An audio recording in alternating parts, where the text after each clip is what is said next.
जो राम विरोधी है वह हमारे किसी काम का नहीं। और जो ये कहते थे कि तुम एक अफजल मारोगे हम घर घर से अफजल लाएंगे, तो मेरा नारा भी सुन लो कि तुम जितने अफजल लाओगे हम उतने अफजल मार गिराएंगे, हम उतने अफजल मार गिराएंगे।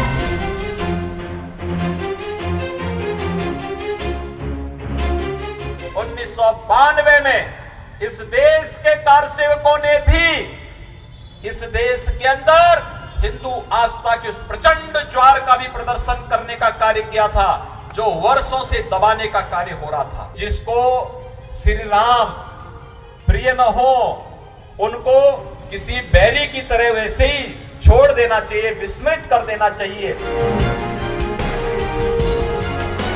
6 दिसंबर याद है कि नहीं याद है? इंतजार बड़ा लंबा हो गया, 25 साल बीत गए। क्या अब इंतजार खत्म होना चाहिए कि नहीं होना चाहिए? क्या बनना चाहिए? क्या इंतजार खत्म भी हो और आपका सपना पूरा भी हो, लेकिन आपका सपना पूरा राहुल गांधी नहीं होने देना चाहते। 25 साल का इंतजार खत्म होना चाहिए नहीं होना चाहिए? क्या अगली बार इकट्ठे मिलकर चलेंगे वहां पर? क्या वहां की धरती बुलाएगी तो आओगे? गुजरात वालों पक्का वायदा कर दो। जिन लोगों ने अफजल को अफजल गुरु कहा, याकूब मेनन और अफजल को शहीद बताया, जवाहरलाल नेहरू विश्वविद्यालय में उनके नाम पर एक शाम का बड़ा आयोजन किया, उन लोगों के साथ जाकर राहुल गांधी जी जवाहरलाल नेहरू विश्वविद्यालय में खड़े हो गए। क्योंकि राहुल गांधी आएंगे तो माफिया राज ही आएगा, क्योंकि माफिया शब्द उनके साथ विरासत से जुड़ा हुआ है।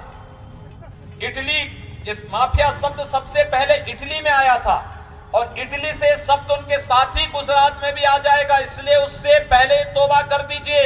वैसे एक कहावत है कि राहुल गांधी जितनी मेहनत करेंगे कांग्रेस को उतना ही वे डुबो के लेके रहेंगे, क्योंकि जब भी गुजरात पर या देश पर संकट आता है राहुल गांधी पिकनिक मनाने या तो अमेरिका में होते हैं या उन्हें नानी की याद आती है वो इटली में होते हैं, तब वो हिंदुस्तान में नहीं होते हैं।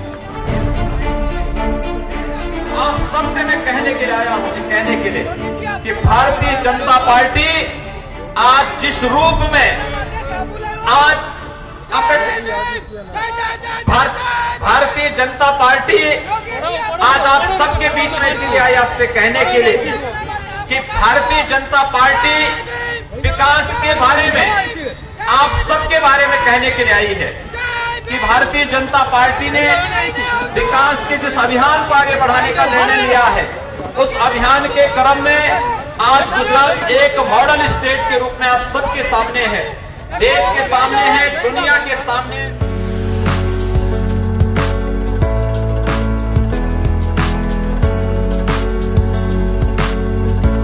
कश्मीर के बातें, अफजल गुरु की बातें, जेएनयू की बातें, ये गुजरात का चुनाव में क्यों आ रही है?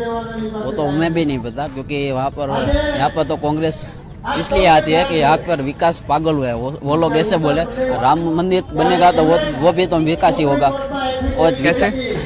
राम मंदिर बनेगा तो सबको फायदा ही होगा। किसको फायदा होगा? सब हिंदुओं को। और राम मंदिर बनेगा तो उसमें सबको लगेगा ही विकास गांडा हुआ। कंदर, आप तो विकास का बात कर रहे हो, पर जो स्टेज पे है वो तो राम मंदिर का बात कर रहे हैं।